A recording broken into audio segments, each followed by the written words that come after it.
Hello అందరికీ welcome back to our channel. ఈరోజు మా ఇంట్లో special brown rice chicken cauliflower curry అండి. ఈ చికెన్ కాలీఫ్లవర్ కర్రీ ఎలా వండాలో ఒకసారి చూద్దామా.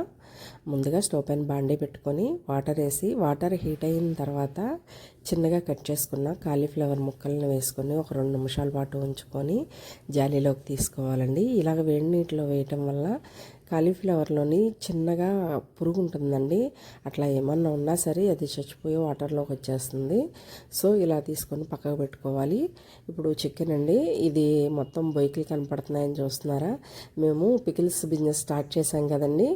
గోంగూర చికెన్ ఆర్డర్ వచ్చింది, దానికోసం అని చెప్పేసి పచ్చడికి తీసివేయగా అందులో వచ్చిన బోన్స్ అండి. ఇవి బోన్స్ తోటి కూర వండుతున్నాను. ఇందులోని ఉప్పు, కారము, ధనియా పౌడరు, పసుపు వేసి మ్యారినేట్ చేసి పక్కన పెట్టుకోవాలండి. ఇప్పుడు స్టవ్ పైన బాండీ పెట్టి సరిపడా ఆయిల్ వేసి ఈ ఆయిల్ కూడా కోల్డ్ ప్రెస్ ఆయిల్ అండి. మేము పచ్చళ్ళకి కోల్డ్ ప్రెస్ ఆయిలే వాడుతున్నాము. సో నేను ఇంట్లో కూడా కోల్డ్ ప్రెస్ ఆయిలే వాడుతున్నానండి. రిఫైండ్ ఆయిల్స్లోని చాలా కెమికల్స్ మిక్స్ అవుతున్నాయంటండి. మేము కోల్డ్ ప్రెస్ ఆయిల్ తీసుకురావడానికి వెళ్ళిన చక్కగానుగా ఆయన చెప్పారు.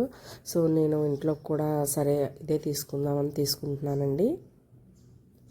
ఇందులోకి 3 ఉల్లిపాయలు అండి, సన్నగా తరిగిన ఉల్లిపాయలు వేసుకొని బ్రౌన్ కలర్ వచ్చే వరకు మగ్గబెట్టుకున్నానండి.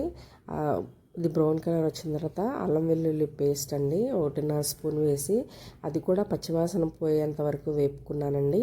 ఇప్పుడు 2 మీడియం సైజ్ టమాటా ముక్కలండి, అవి కూడా వేసి ఇవి కూడా పచ్చివాసన పోయేంత వరకు మగ్గబెట్టుకున్నానండి. ఇవి మగ్గిన తర్వాత మనం మ్యారినేట్ చేసి పెట్టుకున్న చికెన్ అండి, ఆ చికెన్ని వేసేసి చికెన్లోని వాటర్ తోటే సగం చికెన్ ఉడికిపోతుందండి. మనం మొత్తం కూర అంతా కూడాను మీడియం ఫ్లేమ్లోనే పెట్టుకొని చేసుకుంటున్నాం కాబట్టి చికెన్లో వచ్చిన వాటరే సగం చికెన్ ఉడికిపోతుంది. ఇట్లాగా ఒక 30% చికెన్ ఉడికిన తర్వాత కాలీఫ్లవర్ ముక్కలను కూడా వేసుకొని బాగా కలుపుకొని మళ్ళీ మూత పెట్టుకొని ఒక 5 నిమిషాల పాటు మీడియం ఫ్లేమ్లో పెట్టుకొని మగ్గబెట్టుకోవాలండి. ఈ కాలీఫ్లవర్ ముక్కలు పచ్చివాసన పోయి కొంచెం మగ్గిన తర్వాత ఒక చిన్న గ్లాస్ వాటర్ అండి, ఎందుకంటే ఎక్కువ వాటర్ వేసి ఎక్కువ ఉడికించటం వల్ల మనం వండే వాటిలోని పోషకాలు కూడా పోతాయంటండి. సో మీడియం ఫ్లేమ్లోని త్వరగా అయిపోయేలాగా వండుకోవాలండి.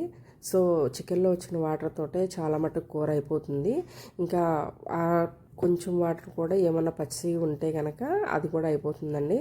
నెక్స్ట్ పచ్చిమిరపకాయలు, కట్ చేసుకున్న పచ్చిమిరపకాయ ముక్కలండి, మసాలా పౌడర్ అండి, ఇది ఇంట్లోనే ప్రిపేర్ చేసుకున్న మసాలా పౌడరు, ఇది కూడా వేసుకొని ఒకసారి కలుపుకొని ఒక 2 నిమిషాలు మగ్గనిచ్చి కొత్తిమీర వేసుకొని స్టవ్ ఆఫ్ చేసుకోవటమేనండి. కూర రెడీ అయిపోయినట్టే. సింపుల్గా ఈజీగా అయిపోతుంది. కారం కానీ, పసుపు కానీ, మసాలా పౌడర్ కానీ ఇవన్నీ కూడా నేను ఇంట్లో ప్రిపేర్ చేసుకున్నవేనండి. ఇలా ఇంట్లో ప్రిపేర్ చేసుకొని చేసుకోవటం వల్ల కూరకు రుచి పెరుగుతుంది. నా వీడియోస్ కనుక నచ్చితే కనుక ప్లీజ్ నా ఛానల్ని సబ్స్క్రైబ్ చేయండి, నన్ను సపోర్ట్ చేయండి. నచ్చితే కనుక లైక్ చేయండి, షేర్ చేయండి. Thank you for watching.